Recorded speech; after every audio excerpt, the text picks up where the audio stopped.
Sen o zaman esmer seviyorsun. Evet, ben sakallı seviyorum. Sakallı. Kurdish. I'm Kurdish. I like Kurdish.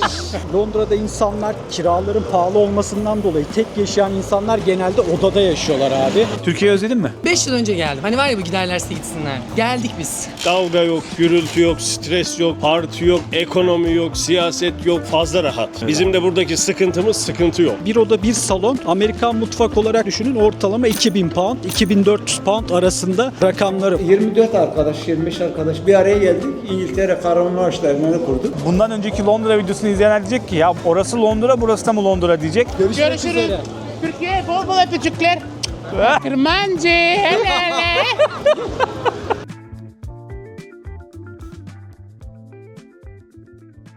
Arkadaşlar Londra'nın böyle çok ilginç bir mahallesinden selamlar. Nasılsınız, iyi misiniz, keyifler nasıl? Beni soracak olursanız iyiyim, keyfim yerinde. Ya Londra'yı gezdik, Londra'da böyle gezi rehberi tarzı videolar çektik ama ben size demiştim ki Londra'nın ilginç mahallelerini de göstereceğim size. Bu video onlardan biri olacak. Türklerin yoğun yaşadığı bölgeleri ziyaret edeceğiz. Türklerle sohbet etmeye çalışacağız, esnaflarla görüşeceğiz. Burada yaşayan bir arkadaşım bize eşlik edecek, sizi onunla tanıştıracağım. Şu an bu bulunduğum bölgenin adı Dalston bölgesi. Buradan daha da kuzeye doğru gidip Türklerin böyle çok yoğun oldukları bölgeye gideceğiz ama şu an bu bulunduğum bölge beni çok şaşırttı. Neden? İnanılmaz Afrikalı var. Jamaikalı var, Afrikalı var. Hatta şurada gördüğüm kasapta çalışan Orta Doğu'dan halk var. Yani birçok milletin bir arada toplandığı lokasyonları gezeceğiz. Ama ağırlıklı olarak tabii Türklerle sohbet, muhabbet edeceğiz. Ben size demiştim Londra'dan 4-5 video hazırlayacağım. Bu da onlardan bir tanesi. Ama Londra'ya gelecek arkadaşlar varsa mutlaka gezi rehberi olarak ilk Londra'ya geldiğim videosunu, İngiltere'ye geldiğim videosunu izlesinler. Videoya başlıyoruz ama başlamadan önce sizlerden bir ricam var. Bunun benim için çok önemli olduğunu da bilmenizi istiyorum. Kanala abone değilseniz abone olarak izlerseniz çok mutlu olurum.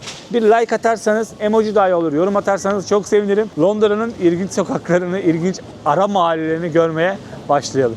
Türkiye'nin lider su arıtma markası Aura Sebilon Unique sunar. Yanımda Hakan kardeşim var. Hakan kardeşim Merhabalar. İngiltere'de yaşıyor. Kısa bir tanıtıyorum sonra seni abi. Sonra sana veriyorum mikrofonu hemen. Hakan kardeşim İngiltere'de yaşıyor. Burada sosyal medya işiyle ilgileniyor. Hem Instagram'da hem YouTube'da içerikler üretiyor. Ben de bir sene önce falan bir mesajlaşmıştık. Şimdiye görüşmek nasip oldu. Abi nasılsın ve neredeyiz? Merhabalar. Öncelikle ben kendimi tanıtayım. Londra'da yaşıyorum. Son 4 yıldır, ondan önceki 2 yılda İngiltere'nin başka yerinde yaşadım. Sosyal medyadayız, dijital medyadayız. Urla'da tanıştık, sağ olsun geldi. Bugün çok güzel bir gün geçiriyoruz. Şu an Dalston Türklerin ilk başta İngiltere'ye geldiğinde yaşadığı yerlerden biri. Hackney bölgesi, Dalston bölgesi. Burada da Türk mekanları var ama burada Afrika toplumu olsun, Jamaika toplumu olsun, Meksikalılar olsun, Güney Amerikalılar olsun hiç fark etmez. Çok karışık bir toplum var. Dalston çok kozmopolitik ve eğlenceli bir öyle. yer. Ara sokakları o kadar enteresan ki yani olayların da en çok olduğu yerlerden biri Londra'da, onu söyleyeyim. Ya şunu da söyleyeyim ben. Bu Kriminal videoyu olaylar. izlediğinizde bundan önceki Londra videosunu izleyenler diyecek ki ya orası Londra, burası da mı Londra diyecek. Gerçekten farklı görünüyor Ama şu an. Türk mekanları da var. Bu caddede komple birçok mekan Türklere ait. Türklerin işlettiği mekanlar. Onları görme fırsatı bulacağız zaten bugün. Oraları da gösterecek Uğur. Anlatacağız hep birlikte. Hadi bekletmeyelim. Gel şu karmaşayı bir gösterelim beraber. Hadi bekletmeyelim. Merhaba. Merhaba. Nasılsınız? İyiyiz, siz nasılsınız? İyiyiz. Keyifler nasıl? İyi değil, Londra'dayız. Geziyoruz, keyif yapıyoruz bugün. Keyif Bugün yapıyorsunuz. çalışmıyoruz. Kıbrıslı mı? Yok, Bulgaristan. Bulgaristan. Göçmeni. Aa, çok iyi. Çekim YouTube'a. Adınız nedir? Ben Deniz. Deniz, siz? Ben Dünyamin. Ben de Uğur. Alex. Uğur benim adım. Memnun oldum. Memleket? Ben Samsunluyum. Tatile mi geldiniz, gezmeye Tatile mi? gezmeye geldim. Aynı zamanda bir YouTube kanalım var. Videolar çekiyorum. Ay ne güzel. Herkese selamlar. Arkadaşlar Londra'ya gelmişler gezmeye. Kaç yıldır buradasınız? Ben 7 yıl oldu. 7 yıl. Evet. Mutlu musunuz? Keyifler nasıl? Tabii ki. Çok. Burası çok güzel. Bulgaristan'dan mı geldiniz? Evet. Evet, Bulgaristan'dan. Burası çok güzel Biz yani. vatandaşız Durumlar burada. çok güzel. Vatandaş oldunuz. Çok güzel. Oturumlar mısınız? Zaten Avrupa vatandaşıyız. Biz Avrupa başkanı ama burasında vatandaşlığını aldık. Siz zaten Bulgaristan Avrupa Birliği'ne girdi. Evet. Oradan da geldiniz. Oturumlarımız sınırsız. Bulgaristan'da mı yaşamak istersiniz, burada mı? Burada. Ben burasını tavsiye ediyorum. Ben burasını tavsiye Seviyorsunuz. ediyorum. Burasını seviyorum. Buyurun gelin Londra'ya. Türkiye'ye bir mesajınız var mı Türkiye'deki kardeşlere? Abi Türkiye'de Siz, çok siz, güzel. siz Bulgaristan Türküsünüz. Evet, biz Tamam. Türkiye'dedik, ayın altısında geldik. O yakışıklıyı gittik gördük, Mısırcıyı. Alper'i mi gördünüz? Evet, onun da TikTok'ta resimlerimiz var. Çok meşhur oldu o çocuk ya. Ya, onun yanına gittik. Gece fotoğraf çekindik. Değil o kadar. Video yaptık. Yakışıklıdır ama gerçekten. Yakışıklı. kadar değil canım. Abarttıkları kadar değil mi? Benimce bence güzeldir. Güzel mi? Sen o zaman esmer seviyorsun. Evet. Ben sakallı seviyorum. Sakallı. Kürdiş. I'm Kurdish. I like Kurdish. Çok memnun oldum ya. Valla enerjinizle bana neşe kattınız. Sağ olasınız. Videoya neşe kattınız. Sağ olasınız. Kendinize iyi bakın. Videonuza bol şanslar, bol bereketler. TikTok'ta var, YouTube'da var, Instagram'da var. Uğur Kola. Uğur Kola. Bizim de bayağı takipçi. Bizim Kaç var? takipçilerimiz. Söyleyin takipini, reklam takip etsinler sizi. Bir abone olalım, takip olalım. Benim Deniz Can. Denizcan TikTok mu? Evet. Tamam. Sizin 14.000 çok güzel. Ben TikTok'umu göstereyim size. YouTube kullanıyor musunuz? Evet. YouTube'a yazayım mı kendimi direkt? TikTok'a da TikTok'a da ekleyeyim. Benim de şudur. Şu Denizcan. Tamam benim TikTok'um bu. Niye çıkmadı? Ha dur birleşik yazmak lazım. YouTube'da bu, Instagram'da bu. Hepsi bu ama çıkmıyor ya. Çıkması lazım. Niye çıkmadı? Ben sanki gördüm TikTok'ta canlı. Ben Bulgaristan'daki Türkleri de gezdim. Canlı açmadım ama Bulgaristan'daki Türkleri. Plovdiv'e gittin mi? Plovdiv'e gittim ben. Dağı gösterdin Plovdiv'e mi? Stolipinova'ya gittim ben. Filipinova gördüm. Sen dağı ben de gösterdin. Kimi? Dağlar mağlar gösterdin. Her yeri gösterdim. Barcelona'da gösterdin. Gördün. Çıkmıyor musun? Bilmiyorum anlamadım. Uğur Kola adım. YouTube'da da, Facebook'ta da, Instagram'da da. Evli misin, bekar mısın? Evliyim ben. Sakalım da var biliyorum ama evliyim ben. Kırmancı. Ha, yok. Kırmancı. Kırmancı değilim. Karadenizliyim ben. YouTube'un nasıl? YouTube'da o Kürt soruyor. Kürt seviyor. Ben Kürtlere hastayım. Kürtler. Ben Kürtlere hastayım. Bu. YouTube'da bu. Kendinizi izlersiniz. Tamam. Hadi memnun oldum. Sağ olasınız. Çok sağ olun. Kendinize iyi bakın. Sağ olun. İyi görüşürüz ama burada gezin. Hackney'e gidin. Gideceğiz. Hackney'e gidin. Enfield'e gidin. Tamam. Bütün Bulgaristan Edmonton'a gidin. Edmonton Green. Bulgaristan Green'e Türkleri gidin. mi? Hep soru. Tamam. Boş ver. Asıl komedi curcuna orada. Tamam. Hep bir orada. Gideceğiz. Gideceğiz. Haringey'den sonra Edmonton'a gidin. Tamam. Görüşürüz. Görüşürüz. Kendinize iyi bakın. bakın. Görüşürüz. Türkiye bol bol öpücükler. Kırmancı. Hele hele. Durumlar böyle. Çok eğlenceli başladık videoya. Böyle başlamak da çok garip oldu. Çok eğlenceli oldu. Hadi gezelim gelin. Şöyle bir pazarımız var. Şimdi gelen insan topluluğunda anlayacaksınız. Abi inanılmaz neşe kattılar şu an. Bak yorulmuştum. Geziyoruz sabahtan bu yana çünkü. İnanılmaz neşe kattılar ya. Çok eğlenceli oldu şu an benim için. Güldük, eğlendik. İnsan topluluğunda anlayacaksınız. Burada gerçekten dünyanın her yerinden, birçok ülkesinden gelip bu bölgelerde yaşayan insan topluluğu var. Burası da o bölgedeki pazarlardan bir tanesi. Şurada balıklar var mesela. Balık satıyor arkadaşlar. Bakın her şey varmış ya burada. Abi bak pazara. İşkembe, mişkembe ne ararsanız ha. Şunlar işkembe arkadaşlar. Ayak var, kelle var. Ne ararsak var. Tavuklar şurada. Ulan ne farklı bir yermiş burası gerçekten. Çok ilginç bir yermiş ya. Burada yine gene balıkçı abimiz. Afrikalıların yaşadığını şuradan da anlayabilirsiniz. Rasta çok sever Afrikalılar arkadaşlar. Afrika'da birçok kadının saçı böyle rastalıdır. Burada yaptırırlar. Takmadır yani birçok insanın. Bunu Afrika'da gezdiğim için artık da söyleyebilirim. Burada da bak buradan anlayabilirsiniz. Şurada her şey var. Sebze, meyve. Afrikalı arkadaşlar karşıda. Çok orijinal bir yermiş burası. Gerçekten kendine has bir tarzı var bu bölgenin. Londra'da mıyım şu an inanın şaşırdım yani. Bir video önce hatırlıyorsanız nereleri gezdik, nasıl yerleri gezdik. Şimdi geldiğimiz lokasyona bak. İşte her ülkenin böyle lokasyonları var. Farklı farklı insanların geldiği, yaşadığı. Çok daha farklı bir kültür ve hava oluşan bölgeleri var böyle. Çok başka bir havası var bu bölgenin ya. Mutlu oldum bile, neşeli oldum ya. Çünkü müzikler çalıyor böyle. Jamaika müzikleri böyle. Bob Marley müzikleri geliyor kulağıma böyle hep. Neşeli, güzel, eğlenceli. Şimdi arkadaşlar videoya kısa bir ara veriyoruz. Çünkü bu videomuzun bir sponsoru var. Esim.io. Esim.io nedir? 190'dan fazla ülkede internete anında bağlanabildiğimiz bir teknoloji. Artık gittiğim hiçbir ülkede fiziksel sim kart almıyorum. Kendi hattımı da açmıyorum. Esim.io ile internete anında bağlanabiliyorum. İstersek bakiye yüklüyoruz. Kullandığımız kadar ödüyoruz. İstersek kendimize en uygun paketi seçip kullanmaya başlıyoruz. Ve artık Esim.io ile sınırsız paketler de var. 1 günlük, 3 günlük, 5 günlük, 7 günlük, 10 günlük sınırsız paketlerde satın alabiliyorsunuz. Her ay düzenli olarak Esim.io ile kampanyalar kampanyalar oluyor ama benim adıma tanımlanmış çok özel bir kampanya var. Uğur 100 kodumuz var arkadaşlar. O kodu girdiğinizde ne kadar bakiye yüklerseniz yükleyin anında %100 ek bakiye kazanıyorsunuz. Bu yeni kullanıcılara özel ama bunu sakın unutmayın. Size gezerken internete anında bağlanmak istiyorsanız SMO'yu açıklamada bulunan link üzerinden indirin. Hiç böyle hattımı nereden alayım, sim kart sırasına gireyim, faturam yüksek gelir mi diye düşünmeyin. İnternete anında bağlanmanın tadını çıkarın. Gezmeye devam. Karşıda helal et diyor bak mesela. Yazmış oraya. Tabii ki bu kırmızı otobüsler bu bölgede de var. Şu hemen otobüsün arkasında bak dur göstereceğim şimdi otobüs geçsin. Ev kur pazarlama, elektrikli ev aletleri, mutfak malzemeleri yazmış şuraya. O Türkçe yazmış bak tabelaya. Ev kur pazarlama. Şurada bir kuyumcu var. Onur Kuyumcu. Arkadaşlar ben böyle video çekiyorum ya. Bazen Almanya'da falan oldu bu. Böyle bazen bu kuyumcunun sahibini izliyormuş zaten. Niye içeri girmeni falan oluyor. Vallahi arkadaşlar denk gelirsek denk geliyoruz. Başka türlü olmuyor ya bu iş. Bir an lap diye hadi ben içeri gireyim yapamıyorum ne yazık ki. Ama göstereyim. Bu bölgede izleyen, İngiltere'de izleyen Türkler varsa beni selam olsun. Instagram'da bir hikaye paylaştım. Hepiniz her yere davet ettiniz. Çok teşekkür ederim. Çünkü ben buraya gezmeye geldiğim için her davete eşlik edemiyorum. Video da çekiyorum aynı zamanda ve eşimleyim arkadaşlar. Ve toplu buluşmada ne yazık ki yapamıyorum. Ama güzel davetleriniz için teşekkür ederim. Dikkatimi çeken bir şey var. Şu bisiklet gidiyor ya önde. Abi o bak bisikletler gidiyor. Tamam arkadan otobüsler gidiyor. Arabalar gidiyor. O bisikletliği böyle hiç şantaj etmiyorlar. Anladınız mı? Yani korna basmıyorlar. Hemen onu sağından sollayıp geçmiyorlar. Bu benim buradaki gördüğüm 3 günlük şey tabii söyleyebileceklerim. Nasıl genel olarak bilmiyorum ama hiçbir bisikletliği rahatsız etmiyorlar burada. Yani hadi sağından geçeyim, solundan geçeyim, ona korna basayım. Rahatsız olsun yok abi. Saygı duyuyorlar. Bak yavaş gidiyor bak. Bak. Bebek baklava. Burada baklava. Şöyle görüyor musunuz baklavaları? Bebek baklava arkadaşlar. Ev baklavası var. Ev baklavası. Getirmişler burada yapıyorlar. Vallahi helal olsun. Helal olsun. Seviyorlar demek. İngilizler de seviyordur abi. Sevilmeyecek gibi bir tatlarımız, yemeklerimiz. Abla döner kebap. Abla. Chicken döner 5 pound. Chicken kutusu işte döner kutusu. Yanında pilavla 6 pound. Şurada döner. Camı da kırmışlar. Türk abi arkadaşlar da belli. Bir şey fark ettim mi de ya bu İngiltere'deki ambulanslar, polis arabaları inanılmaz sesli. Çok yoğun sesle gidip geliyorlar her yere. Çok. Bak karşıda Ali Baba. Daha bu bir bölgesi arkadaşlar buranın. Daha abi bu Türklerin yaşadığı bir bölge. Daha başka bak şömine restoran.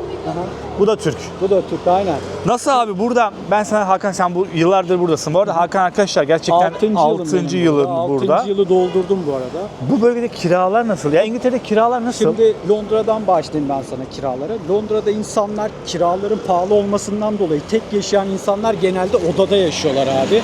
Odada kaldıkları için burada da insanlar oda kiralıyorlar. Oda kiralarına da şöyle baktığımızda ortalama 700-800 pound'dan başlayıp 1200 pound'a gidiyor oda kiraları. Bu normal oda yani. Bir evin odasını oda ya. 3 odası var bir dairenin. Her odasını bir kişiye kiralıyor adam mesela. Mutfak aynı. Aynı mutfak, aynı ortak banyo ve tuvalet odayı kiralıyor. 750-800 belki 1000-1200 veriyorsun merkezdeyken. Sadece oda için bahsediyorum. İçinde tuvalet banyosu varsa 1400-1500'e çıkıyor odanın fiyatı. 1+1'lerden hiç bahsetmiyorum. 1+1'lerin fiyatı burada bir odalı ev diye geçiyor. Bir oda bir salon diye. One bedroom diye geçiyor. Bir oda bir salon. Amerikan mutfak olarak düşünün ortalama 2000 pound, 2400 pound arasında rakamları var. Hani şeyle ödediğiniz zaman, faturalarıyla birlikte ödediğiniz zaman 2500'e kadar çıkabiliyor Londra merkezde bu. Sadece bir oda. Zon 6'ya gidersen bu 2000'e kadar düşer bir odalı ev.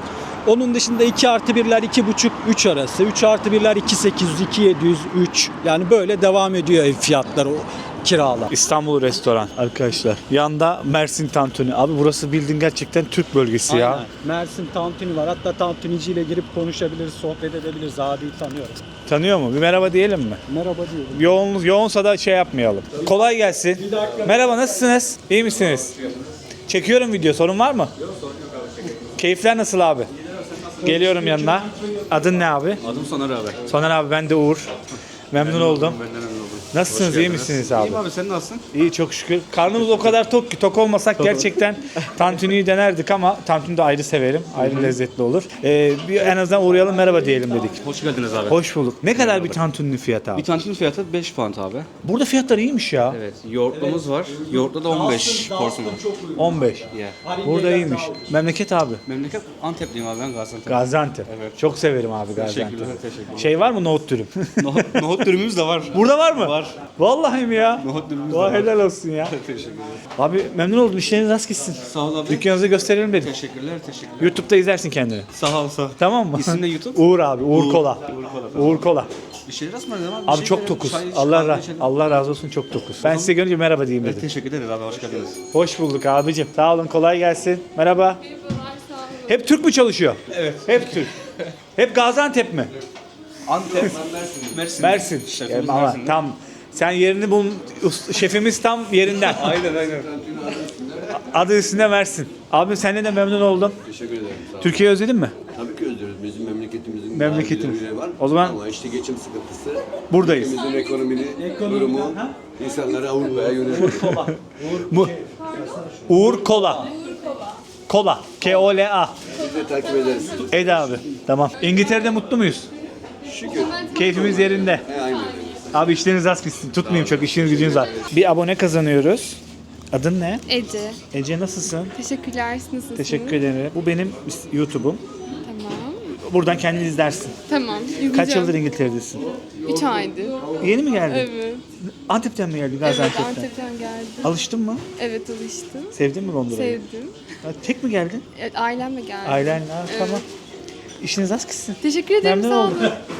Sağ olun. Görüşürüz. Hoşçakalın kendinize. Hadi bay bay abi. Kolay gelsin. Aa, kız bak 3 ay önce gelmiş ya Hakan. 3 ay olmuş geleli. Vallahi helal olsun ya. Ailesiyle gelmiş. 3 ay olmuş. Demek ki bir anda atladılar geldiler. Kolay değil çünkü o belli ki okul bitmiş de olabilir. Yaşını hesaplayamadım ya. Adı neydi? Adını unuttum ama yaşını hesaplayamadım. Çok da genç duruyor. Okulda olabilir. Evet, çok genç duruyor. Neyse devam. Şuradaki tabela Adana Ocakbaşı görünüyor mu? Ha, şuradan göründü. Adana Ocakbaşı arkadaşlar. İngiltere'nin Türk mahallelerini geziyoruz şu an. Bu böyle gittikçe bak, pazardan daha ileri gittikçe daha farklılaştı bir anda ortam. Bir anda daha böyle Afrikalı, bak az ilerledik yok. Bak mangal, pide, lahmacun, kebap arkadaşlar. Burada. Hanımeli yanında bak. Hanımeli restoran. Bu kapalı ama tadilat nedeniyle kapalı diyor. Adana Ocakbaşı sizleri ağırlamaktan mutluluk duyar diyor. Diğer dükkanın reklamını yapmış. Karşıda Süper Kebap Ocakbaşı. Onun yanında Altın Makas. Onun yanında Dijitürk. Hemen şurada. İngiltere'de gerçekten her noktada yani kulağınıza bir Türkçe kelime geliyor. Bu bölgelerde tabii ki bu çok daha fazla. Çünkü bölge ahalisi genel olarak Türk. Ama bunu şöyle söyleyeyim. Merhaba abi, nasılsın? Teşekkür ederim abi. Ses nasıl? İyi, gel. Merhaba de. Güzeldi ya. Tanıdın mı beni? Tanımaz mı ya? Nasılsın, iyi misin? Teşekkür ederim. Tam video çekiyordum, sen geldin. Vallahi. He, Az önce ben gördüm. Biraz işim vardı. O mu değil mi diye. benim. Hoş gelmiş. Adın ne abi? Soner abi. Sonra ben de Uğur, biliyorsun. Biliyorum. Keyifler bilmez nasıl? mi? Çok şükür siz sormalı. İyi, ben de geldim İngiltere'ye, Türk mahallelerini geziyordum. Yeni mi geldiniz? Abi 3-4 gün oldu ya. Nasıl? Beğendin? Sevdim abi ya, bilmiyorum. Bir turist olarak Londra'yı gezmek keyifli ya. Uzun süre kalacaksa birkaç gün sonra havalar daha güzel oluyor. Birkaç gün daha buradayım. Daha buralardayım. Güneşli havaları görüyorum. Bir 7-8 derece artıyor. Bayağı bir artık 24-26. Sen kaç yıldır buradasın? Ben 15 sene oldu. Sen bayağıdır buradasın. Nasıl yaşamak Londra'da? Güzel. Seviyorsun. Tabii. Türkiye'de memleket? Adana. Adana. Abi hep Adana kıraathanesi. bak, Adana, Gaziantep, Kahramanmaraş, oralardan gelen çok var. Adanalı çok da aslında. Burada kebapçılara giderseniz çoğu Maraşlı ve Niğdelidir. Değil mi öyle? Çok fazla. Çok da denk geldim ben de ya. Memnun oldum. Ben de memnun oldum. Tekrar hoş Vallahi geldiniz. sağ ol, Allah razı olsun. Tanıdın değil mi abi Görüşmek- Uğur'u? Tanıdı. Vallahi. Durdu tamam. geldi. Videosuna kadar izlemiştim. Ya Allah razı olsun abi. Evet, Çok sağ ol. güzel bu Çok arada. teşekkür ederim. Bir şeye ihtiyacınız varsa ben buralarda oturuyorum. Çok diyeceğim sağ ama olun. Çok teşekkür ederim. Hakan sağ olsun burada yaşıyor, eşlik ediyor bana. Bayağı bir gezdik. Evet, Hakan devam burada ediyoruz. yaşıyor. Haringe'ye yolumuz devam. Yürüyerek gitmeyeceksiniz herhalde. Bir otobüse bineceğiz. Fark ettiğim bir şey söyleyeceğim. Burada denk geldiğim Türklerden yola çıkarak. Şimdi ne anlatıyordum unuttum. Abi sağ olsun döndü, bir merhaba dedi. İngiltere'deki yaşayan Türklerin birçoğunun da benim kanalımı izlediğini fark ettim gerçekten. Ama burada yaşayan Türklerin birçoğu inanılmaz candan ve misafirperver davranıyor. Hep söyledikleri kelime şu bana en son giderken: bir ihtiyacın olursa numaramı vereyim. Bir ihtiyacınız varsa işte numaramı vereyim. Yazın, arayın, çizin ya da gelin yemek yiyelim, çay içelim, kahve içelim. Bunu hepsi söylüyor. İngiltere'de de Instagram'dan bile çok mesaj gelmişti Türklerden. Görüşelim, sohbet edelim. İşte 19 Mayıs etkinliğiniz var, işte 23 Mayıs'ta falan. Hepinize çok teşekkür ederim. Dediğim gibi eşlik edebileceğim ama edemeyeceğime de buradan teşekkürlerimi iletiyorum. Bu candan yaklaşımlar için de çok sağ olun, çok teşekkür ederim. Umarım dünyanın neresinde olursak olalım işleriniz rast gitsin hepimizin, herkesin arkadaşlar. Gezmeye devam. Bir şey anlatıyordum ama ne olduğunu unuttum abi görünce. Devam. Karşıda İzmir berber, Adana Kafe. Adana kafe de olmamış ve Adana lezzet olurmuş. Adana ocakbaşı olurmuş ama kafe gitmemiş be. Londra'da çok popüler orası kahve ve maçları da bizim izlediğimiz yerlerden biri, gidip yani arada maçları da izliyoruz. Süper Lig'i takip ediyor Samimi musunuz? Zaman zaman Süper Lig'i izliyoruz orada da. Kahve mi Şampiyonlar orası? Ligi'de. Evet. Çay ocağı. Kıraathane olarak Ha. hem çay içebildiğiniz, okey ve tavla oynayabildiğiniz bir yer. Bizim klasik kahve. Anladım, çok iyi. Türkler sence burada kendi kültürünü yaşamaya devam ediyor mu abi? Bence fazlasıyla ben onu hissetmiyorum. Ben şimdi Londra'da yaşayan biri olarak Türkiye'yi özlemiyorum. Çünkü burada Türkiye'yi özlemini dindirecek o kadar çok şey var ki. Restoranlardan tutun etkinliklere kadar. Her yer Türk restoranı. Her gün bir Türk etkinliği var. Hani her hafta bir tane değil, her gün var. Yani artık yetişemezsiniz eğer Türk etkinliklerine sürekli giderseniz. İçinde kalırsınız ve çok etkinlik olur. Hani bunu olarak demiyorum. İngiliz ortamından uzaklaşın. Evet, birçok arkadaşımızın İngiliz ortamı yok. Türk ortamına da ihtiyacı var. İngilizce de bilmiyor. O yüzden katılıyor. Ama sırf İngiliz, ya şimdi diyebilirsiniz. Ya oraya gittin Türklerle mi takılıyorsun? Hayır, böyle değil arkadaşlar. Ben burada birlikten, kültürden yanayım. Hani kültürümüzde birlik olursak eğer, birlikte mücadele edersek iş anlamında, network anlamında çok güzel kapılar açılır. Ben de birçok arkadaşımdan çok güzel insanlar tanıdım. Çok güzel networkler yaptım burada Türklerle özellikle. Yabancılarla da aynı şekilde. Doğru insanları bulduğunuzda çok güzel olur. Türk mekanları o kadar fazla ki, Türk etkinlikleri de çok var. Londra'da da Türk nüfusu gerçekten fazla. Ağzına sağlık. Özgecan, nasılsın? Öncelikle enerjine sağlık. Eyvallah. Teşekkür Müthişsin. ediyorum. Çok teşekkür Biz bir ederim. kafeye geldik. Hakan bizi bir kafeye getirdi. Özgecan bu kafenin işletmecisiymiş meğer. Şimdi anladım ben de onu. Esnaf. Ne yapıyorsun? Kaç senedir buralardasın? Bizim videomuz şu an, ben sana bir anlatayım. Türklerle alakalı bir üstümü video çıkaramadım. çekiyoruz. Evet abi, süper. İngiltere'de. Çok özür dilerim. Sen de burada yaşayan bir Türksün. Aynen öyle abi. Neler yapıyorsun İngiltere'de? Nasılsın? Çok güzel soru. Yani hayatım benim biraz fazla aslında ilginç. Ben borsacıydım abi. 5 yıl önce geldim. Hani var ya bu giderlerse gitsinler. Geldik biz. Gel o gelenlerden. Aynen öyle. Ya sonra baktık ne yapsak ne etsek falan. Hani var bir tane Caps falan, onu biliyorsundur. Hani bizim bazı gerizekalılar varsa bizim coffee shop'u devrediyoruz. İşte biz o yüzden abi. Aldık dedik tatlı yaparız biz bu işi. Tamam. Ama şöyle bakıyorum bayağı büyük bir işin içine girmişiz. Burayı böyle bir kültür meşalesi haline çevirmeye çalışıyorum. Alt katında event yapıyorum. Üst katı normal bir İngiliz coffee shop'u gibi işliyor. Adı ne? Kahvaltın. Adını söyleyelim. DNA Cafe Bar. Okey, aşağıda yazdık. Çok buraya. tatlı bir ton da zaten çok güzel insanlardan aldım. Bu kafe benim normalde gelip arkadaşlarımla oturduğum bir kafeydi. Eski sahipleri de aile dostum. Dolayısıyla da çok mutlu bir şekilde birliktelik başladı. Şu anda da devam ediyor. Ankara Anlaşması'yla mı geldin? Ankara Anlaşması'yla geldim. Son gelenlerden falansa o zaman. 5 sene Aynen. olduysa. İnanmayacaksın, kapıyı kapatmışlardı, araladık. O kadar. Aralık 2020. Bu arada arkadaş, Ankara Anlaşması dediğimiz, Avrupa Birliği'ndeyken İngiltere Ankara Anlaşması'yla geliniyordu buraya. Aynen o öyle. İngiltere Avrupa Birliği'nden çıkınca o devirde kapandı. Peki mutlu musun burada? İngiltere'de yaşamak güzel mi? Dünyanın çok kötüye gittiği bir yerde. Bugün için evet. Ama genel hikayeye bakarsak hayatı nereye götüreceğini hala bilmiyorum. Biraz akışı takip eden bir insanım. Ama evet mutluyum. Daha özgür hissediyorum.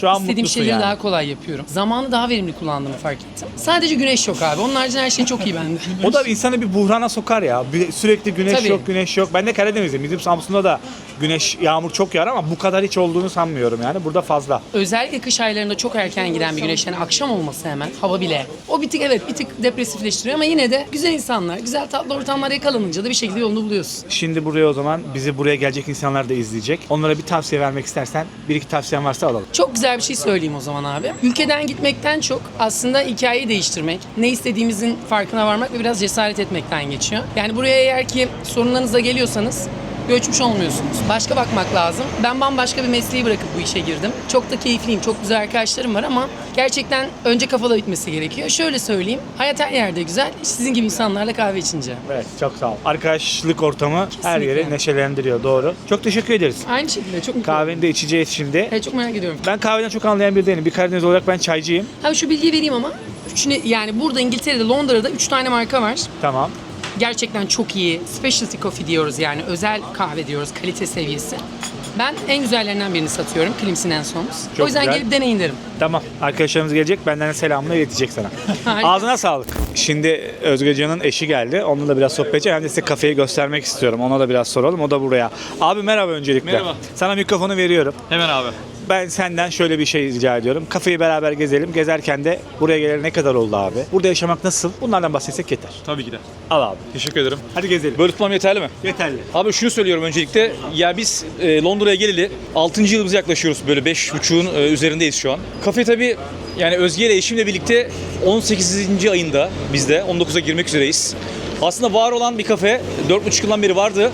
Biz ama önceki sahiplerinden ismini değiştirmeyerek satın aldık. Çok fazla değişiklik yapmadan aslında ana tarafta yani kafe tarafında hala sürdürüyoruz. Ama aşağı katlara değişiklik yaptık, onu göstereceğim. Çünkü aşağı taraf harabeydi. Orası bizim etkinlik alanımız oldu, öyle göstereceğim sana. Vallahi Kardo, İngiltere'de yaşamak şöyle, şu cümleyi kuruyorum ben. Bana hep yani güzel tarafını göster gibi söylüyorum ben. Yani bize iyi davrandı İngiltere'de. Biz de o davranışın güzelliği karşısında kendimizi asla böyle mutsuz hissettiğimiz bir senaryo hani görmedik. Hatta şöyle, burası normal dediğim gibi biz aldığımızda var olmayan bir yerde. Bayağı harabe bir durumdaydı. Aldıktan hemen sonra burayı değiştirip yani potansiyelini de bildiğimiz için bunu bir etkinlik alanına çevirdik. Ayda 15 ya da 16 sabit etkinliğin olduğu bir yere dönüştü burası. 2026 Mart'tan beri. Mart, Nisan, Mayıs böyle geçiyor. Gelecek arkadaşlar düşün. Türkiye'den gelecek İngiltere'ye. Evet. Tavsiyen var mı abi? Ha, çok güzel soru. Ya tavsiye olarak şunu kesin söylemek istiyorum. Biz buraya geliyorken aslında ne olacağını çok biliyorduk ama bir o kadar da bilmediğimiz şey vardı. Tüm egolarımızı, tüm gereksiz yeteneklerimizi ya da işte oradaki tüm bilgimizi bir yere bırakıp ben mesela ilk geldiğim zamanlarda bisikletle, böyle düz bisikletle paketçilik yapan bir durumdaydım. Türkiye'de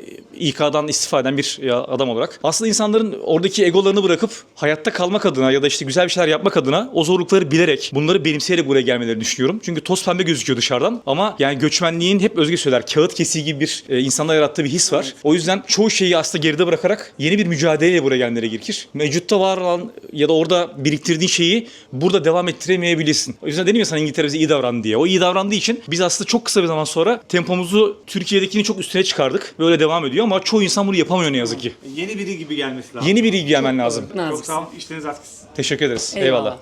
Bölgede cami yok mu derseniz de var arkadaşlar. Aziziye Camii. Hemen altında da bir restoran var ama. Aziziye Restoran diye. Hatta onun hemen yanında bak caminin hemen yanında bir kilise var. Hemen yanında bak. Aha cami şu, aha kilise. Yan yana. İkisi de yan yana duruyor burada. Haritada baktığımda sinagog da burada bir yerde. Yani sinagog da buralarda bir yerde. Belki de bir yanındaki bir arkada falan sinagog var. 3 ibadethane de 3 farklı din ibadethanesi de aynı yerde yan yana duruyor. Şimdi buradan otobüse atlıyoruz. Başka bir Türklerin yaşadığı bölgeye de daha gidiyoruz. Bu arada BP var şurada. Benzinin fiyatı 1.63, 1.64 arkadaşlar. Pound. Dizelin fiyatı 1.91. Bu aşağıya Türkçe karşılığını, TL karşılığını yazdım. Pound'da biliyorsunuz 60'ı geçti. Öyle bir durum var. Bak bisiklet yolu şurada. Hem otobüs hem bisiklet herhalde. Şurası durak çünkü. Oğlum sen kesin Kahramanmaraşlısın. Evet. Çünkü İngiltere... Kahramanmaraş Derneği'nin başkan yardımcısıyım ben bu derneğin. Maraşlar.com. Evet, aynı zamanda bu şeyin işletmesi de bende, restoran da var içinde. Aynı zamanda burada lahmacun, çorba, paça, Maraş paçası, Maraş çöreği. Taranası? Ne? Maraş taranası olur Kahramanmaraş. Tabii, Maraş taranası. Çok Kahramanmaraşlı var burada. Evet, onun için biz de böyle bir yer bulduk. Güzel böyle bir yer Kahramanmaraş Derneği olarak kurduk. Abi. Daha önce 2018'de kurduk. Yazılı olduğu gibi zaten 2018. Derneği mi 2018'de? Evet. İçi yoktu buranın. Yeni, Tabii, burası yeni. yapıldı, 2 haftalık. yeni bir yer. Burası 2 haftalık bir... Sen kaç yıldır buradasın abi Maraş'ta? Ben 2001'den buraya geldim. 2001. Evet. 25 sene olmuş. Evet, yani 25 yıldır buradayım. İşte 2018'de 24 arkadaş, 25 arkadaş bir araya geldik. İngiltere Kahramanmaraş Derneği'ni kurduk. İzlerler bu videoyu biliyor musun? Evet. Burada çünkü ben çok tanıştım Kahramanmaraşlılarla ya. Evet. Burada her şeyi satıyorsun sen. Evet, şu Dükkanda. bu menümüz. Gösterelim mi? Evet, gösterelim. Kahvaltımız var. Fiyatlar 11 pound, 15 pound. Yok, şeye göre 5 parça Değişir. seçersin ama bunu kendin seçiyorsun. Burada seçiyorsun, ben de hazırlıyorum. Lahmacun yemek istedim 3 pound mu abi lahmacun? Lahmacun içeride 4 puan, alıp gidersen 3 puan.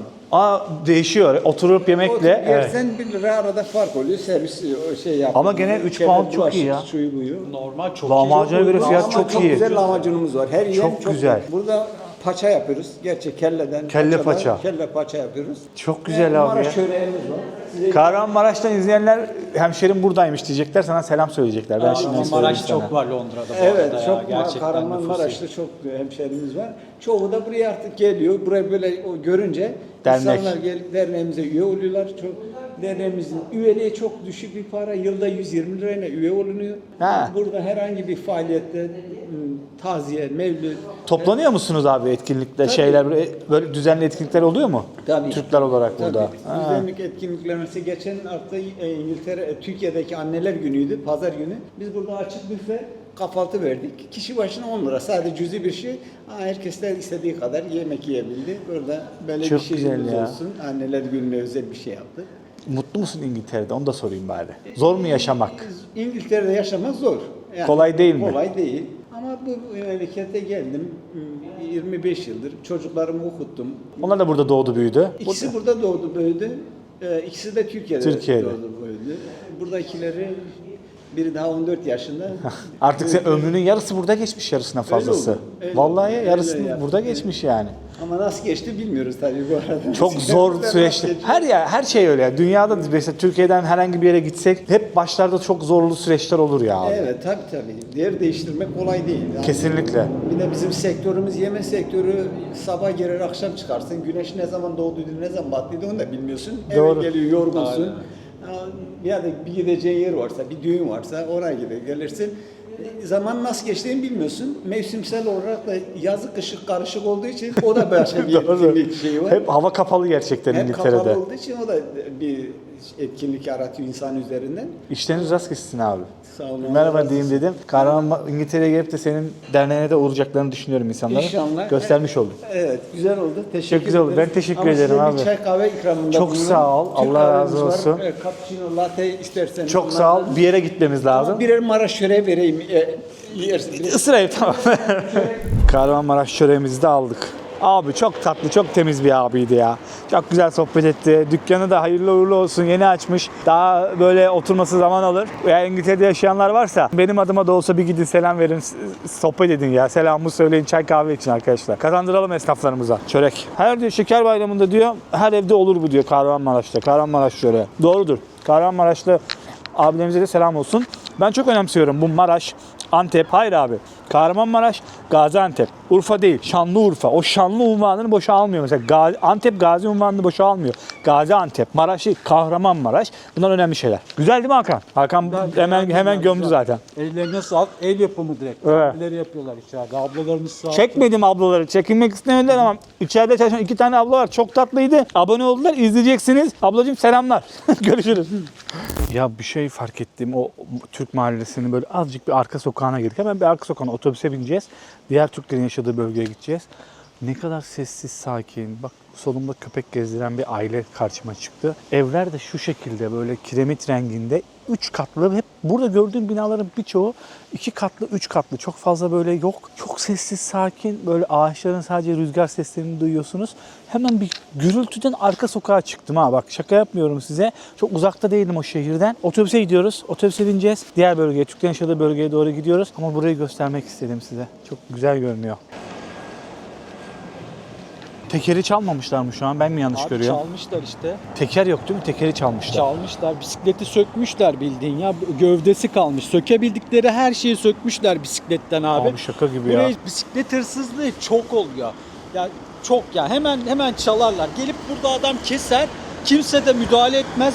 Halk görür ama müdahale etmez kimse. Kimse girip karışmaz, kavga etmez hırsızlar. Müdahale edersen sen suçlusun. Çok garip ya. Ben bunu anlamadım yani. Çok garip yani. Yani direkt çalabilir. İstediği gibi çalar hırsız. Hırsız haklıdır gibi bir şey var bu ülkede biliyor musunuz? Çok garip ya.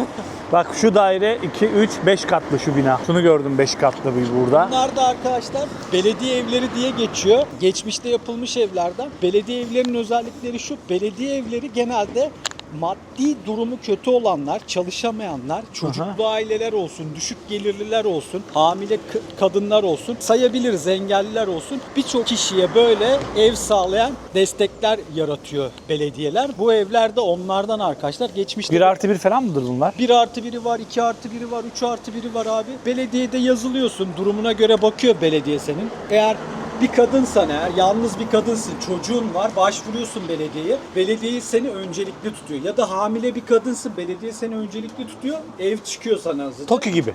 TOKİ çıkıyor, belediye desteğiyle evde kalıyorsun yani. Belediye yardımı gibi oluyor yani. Anladım. Hani belediye sana yardım ediyor. Hani yalnızsın, ailesin, düşük gelirsin, başvuruyorsun. Belki 7-8 ay sonra, bir yıl bekleyeceksin. Uzun da sürebilir bu. Ama bu şeye bakıyorlar. Hani o engel durumuna bakıyor. Yani çalışamıyorsun, yalnızsın. Mesela kadınlar özellikle. Kadınlar için çok önceliklidir bu sistem. Böyle hamile kadınlar, çocuklu kadınlar için özellikle onları öncelikli tutarlar. şimdi videomuzda Türk mahallelerini çekiyoruz.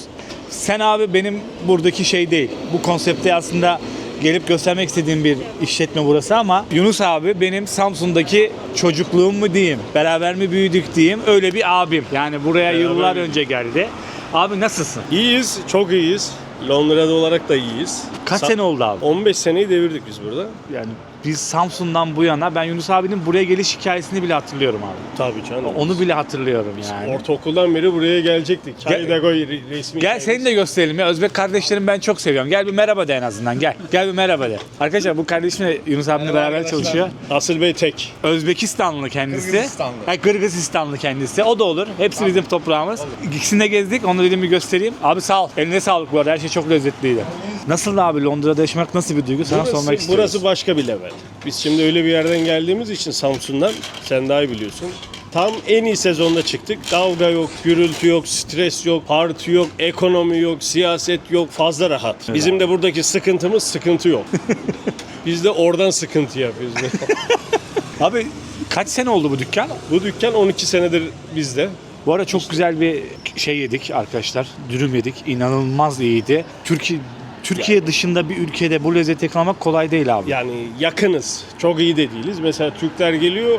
Yani Türkiye'de yediğini burada arıyorlar ama o şeyi bulamazsın. Yakın. Ya ben ama burada yediğim için ve tanıdığım için söylemiyorum bunu arkadaşlar. Gerçekten lezzetli bir et yedim. Çok güzeldi. Çok güzel baharatlanmış. Gelirseniz İngiltere'ye, bu bölgenin adı ne abi? Burası Kensington, Notting Hill Bölgesi diye geçiyor. Aynen. Tam ortadayım ben. Hyde Park'ın arkasındayım. Şuraya yazdık zaten dükkanın adına. Seni gördüğüme çok sevindim. Ben de kardeşim. Bak yemin ediyorum Yani çok sevindim. Ünlü oldun diye demiyorum ama ben Estağfurullah. seni Uğur diye kabul ettim. Senin kardeşinim abi ben senin. Ne ünlülüğü yani. Yakup abime çok selamlar. Amcama söylüyor, amcama, Yakup amcama, İsa amcama. Çok tişörtler yıktık. Spor salonunda çok yırttık. Yunus Çok abime sağ ol, teşekkür Uğur'um. ediyorum. Onu görmek istedim Kardeşim ben. ya. Canımsın abi sen benim. Gelin buraya. Çıkın gelin, selamı söyleyene 2K ile ayran bedava. her zaman yemek bedava. Gelsin Yemek oradan. deme, gelirler abi. Gelme o zaman. Yemek deme, yemek deme, gelirler abi. Ayran abi. Ayran çay bedava. Ayran çay bedava. Tamam.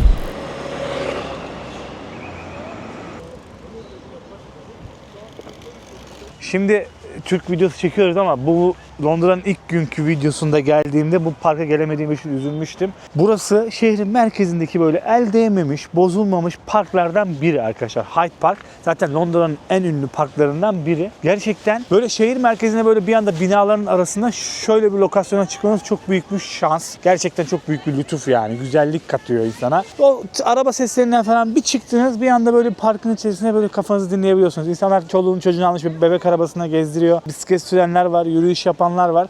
Oldu ki daraldığınız sesten, gürültüden ya da hava çok güneşli, gelip çimenlerde oturmak istediğiniz bu Hyde Park'a gelip vakit geçirebilirsiniz. Neyse hadi devam. Türkleri gezmeye devam. Türk bölgelerinde gezeceğiz dedik. Devam edelim gezmeye.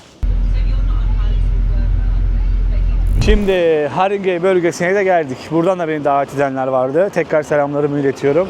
Karşıda Bilezik diyor mesela. Bilezik Kuyumcu orası.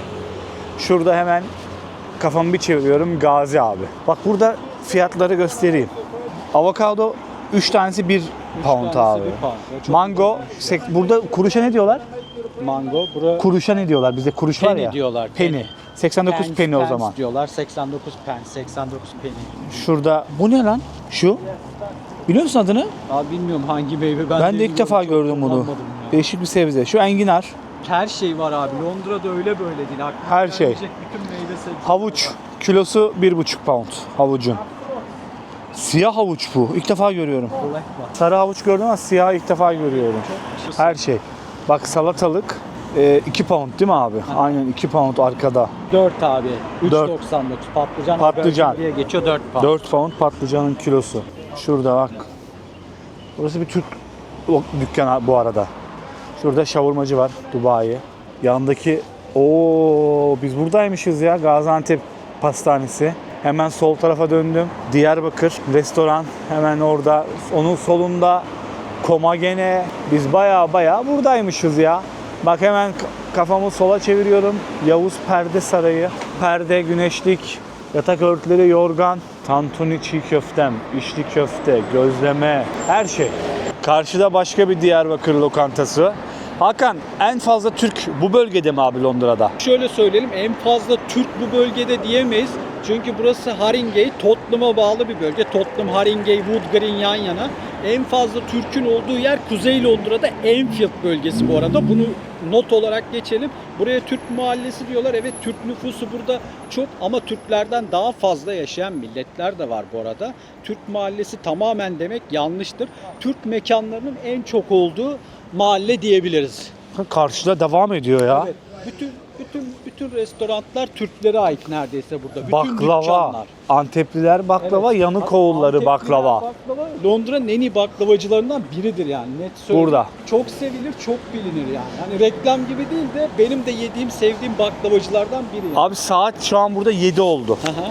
Ama sanki o şeyde gezdik ya bir önceki bölgede. Öğlen saatlerinde bile pazarı böyle 4 gibi 5 gibi kapatıyorlardı ve sokakların daha sakinleştiğini gördüm. Burada hayatın bitme saati ne abi? Şöyle söyleyeyim, bu bölge nazarında buradaki Türk restoranları 10'a 11'e kadar açık. Hani hafta sonları 12'ye 1'e kadar, çorbacıları dahil 12'ye 1'e kadar açıkları var. Ama birçok bölgede akşam 9'da 10'da bitebiliyor. Mesela benim yaşadığım bölgede 8'de 9'da bitebiliyor. Ama Türk restoranlarının olduğu yerde daha uzun süre devam ediyor bu. Hani biz Türk restoranları olarak biraz daha şeyiz, hani geç saatte kapatmayı severiz. Hani insanlar akşam da gelsin isteriz. Bir İngiliz işletse orayı mesela akşam erken kapanır mesela. 8'de 9'da belki kapanır. Türkler 12'ye kadar açık tutar yani. Hani 1'e kadar bile açık tutar. Mesela ileride Haringey çorbacısı var. Gece gidip 1'de 2'de çorba içebiliyorsunuz yani. Öyle yerler de var. O zaman sana soru. Buradaki maaşlardan bahsetmedik. İngiltere'de maaşlar, saatlik çalışma ücreti ne? Öncelikli olarak yasal saatlik minimum ücretler 12,5 pound. Hatta hükümetin sitesinde hükümetin yasal olarak belirlediği ücretler saatlik 12,5 pound. Bir kişi minimum ücretten çalışırsa aylık 45 saat 48 saat çalıştığını düşünürsek 2300 pound, 2200 pound net para kazanabilir. Hani kazanacağı net paralar budur. Hani vergi sonrası yani 50 saat gibi bir sürede çalışırsa 2000-2200 pound gibi bir para kazanır. Vergiler burada %20'dir 50.000 sterline kadar. 50.000 sterlinden sonra da vergiler %40'tır. O yüzden burada ne kadar çok kazanırsanız o kadar çok vergi gidiyor. Mesela yıllık 70.000 sterlin kazanan bir adamla 100.000 sterlin kazanan arasında bir fark yok. Çünkü ikisi de %40 vergi dilimine tabi. Çok vergi kesiliyor. O yüzden mesela bir adam şeyde çalışıyordu. Ben eskiden mesela pub'da çalışıyordum. Benim saatlik ücretimi söyleyeyim sana. 13,5 pound. Onu söyleyeyim pub'da çalışırken. Açık konuşayım. 13,5 pound. Mutfakta çalışıyordum. Benim bir üstüm mutfağın menajeri vardı. 14,5'tu ya. Bir pound fark vardı aramızda. Hani saatlik ücreti onun 14,5'tu. Hani aramızda bir pound vardı. Buna böyle ses etmiyor mu peki o menajerin abi? Müdürlerle arasında böyle çalışanların böyle ciddi farklar yok burada yani. Öyle bir ülke. Peki sence rahatsız oluyor mu müdür bu az farkla? Ya buraya artık herkes alıştı. Burada sistem bu yani. Yıllık maaşlara gelen zamlar burada %3, %4 yani. Hani %2, %4 arası. Öyle %15, %20 zam gelmez yani yıllık. Yani İngiltere'de gerçekten adam mesela yıllık maaşı 40.000 sterlinse o 41.000'e zar zor çıkar yani bir dahaki yıl. Belki 42.000 zar zor olur yani. Öyle diyeyim ben sana. Peki bu dediğin 12,5 pound saatlik ücrete çalışan insan sayısı sence fazla mı? Bence Londra'da çok kişi çalışmıyor. Bence Londra'da %5 falandır yani. Bu çok bir rakam değildir. Çok yüksek bir rakam değildir bu. Londra'da bence minimum 14 pound'a çalışılmalı saatlik ya. Bence 14 pound'a çalışırsanız minimum Londra geçinilebilecek bir ülke. Çünkü herkes yalnız yaşayanlar genelde odada yaşadığı için oda kirası veriyor. Onun dışında faturalarını, yolunu ödediği zaman da yani 2500 kazandığını düşünürsek bir kişinin ortalama Londra'da. 800 pound verse odaya. Odaya 800 verse abi, ulaşıma 200 verse 1000 pound, 400 pound da market harcamaları olsaydı 350-400 pound, 1350-1450, sosyal hayatına da 400-500 harcasa yine 300-400 eline kalabilir yani. Tabii böyle. bu Ekstra işler yapıyor. Bangladeşliler falan var gelenler. Hı-hı. Onlar ailesine bile para gönderiyordur abi. Gönderiyorlardır abi. Çünkü onlar 8-9 kişi aynı evde kalıyorlardır. Gönderiyorlar. Gökyüzü var, Antepliler var. Atasay var. Enfes var, Atasay var, kuyumcular var, berberler var, restoranlar var. Yani buraya geldiğinizde ben Türkiye'yi özledim diyemezsiniz. Yani buraya gelen biri Türkiye'yi kesinlikle ben yemekleri özledim diyemez. Hatta birçok kişi de şunu diyor. Ben en güzel kebabı Londra'da yedim diyenler bile var yani. O kadar. Hatta Ben en güzel birçok şey ya baklava dahil. Adam Türkiye'den daha ucuza baklava yiyorsunuz. Aynı kalitedeki baklavayı Türkiye'den daha ucuza yiyorsunuz burada. Yani kilosu 30-35 pound arasında baklava alabiliyorsunuz buradan ya. Aynı kalitede Türkiye ile. Belki Türkiye'de de aynıdır yani. Çok da lezzetli. Bayağı baklavacı var. Demek ki Kahramanmaraş'tan sonra belki de Gaziantep nüfusu çok fazla olabilir burada. Antepliler de çok var evet. Değil mi? Olabilir. Maraşlılar ve Antepliler çok fazla buraya. İlk gelenlerden zaten sonra Aksaraylılar var. Aksaraylılar da gerçekten çok fazla. Bu bölgede. Evet. Vay be. Ha, bölgede de demeyeyim Londra'da İngiltere Londra'da. bazında konuşuyorum. Sence burada ne kadardır ev kiraları? Burada ben biliyorum burada oda kiraları 900 pound ortalama.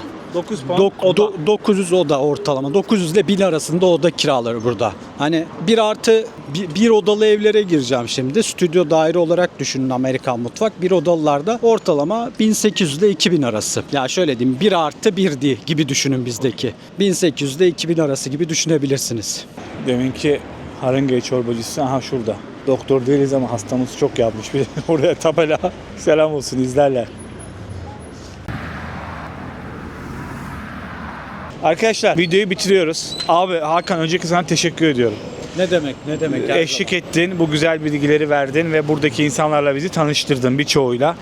Hakan'ın bir YouTube kanalı var, Instagram sayfası var. Şu aşağıya koydum. O direkt İngiltere üzerinde içerikler üretiyor. Kendisi zaten burada yaşıyor. Evet. Sağ ol abi. Çok sağ ol. Teşekkür ederim. Ayağına sağlık. Geldin ettin. Çok sağ ol. Güzel bir görüşme ve buluşma oldu. Ben çok memnun oldum tanıştığıma. Ben de Videolarını izlemeye devam ediyoruz. Yani en çok takip ettiğim YouTuber'sın. Direkt Allah razı ilk olsun. baştasın zaten. Allah razı olsun. Çok sağ ol. Yine görüşmek dileğiyle diyorum. Çok sağ ol. Kendine çok iyi Çok bak. sağ ol. Videoda konuk olan, videomuza katılan herkese de ben de teşekkür ediyorum. Sağ olun. Röportaj yaptık, konuştuk, sohbet ettik. Türk mahallelerini gördük beraber. Evet, Türk mekanlarını gördük. Aslında Türk mahalleleri yine var, devam ediyor ama bayağı bir Türk mekanı Evet, görmüş gördük, olduk. yetti. Daha da yeterli oldu. Hakan'la bir video daha gelecek. O da buranın arka mahalleleri, ara sokakları olacak. Daha çok buranın iş yükünü kaldıran Hindistanlı, Pakistanlı, Bangladeşli, Afrikalı insanların yaşadığı lokasyonlara gideceğiz. O videoda yüksek ihtimalle ilerleyen günlerde gelir. Abi görüşürüz. Kendine çok iyi bak. Benim kanalda da bir video yayınlayacağız. Evet. Seninle birlikte yaptık. Bakarsınız Bugün güzel ona da. bir video oldu. Kendinize iyi bakın. Çok sağ olun. Kanala abone olun. Evet. Arkadaşlar hoşçakalın. Akşam oldu artık. Videoyu bitiriyoruz. Diğer lokasyonlara gidemiyoruz. Ama güzel bir Türklerle alakalı video çektiğimizi düşünüyorum. Kendinize iyi bakın. Hoşçakalın. Allah'a emanet. Hadi bay bay. Türkiye'nin lider su arıtma markası Aura Sebilon Unique sundu.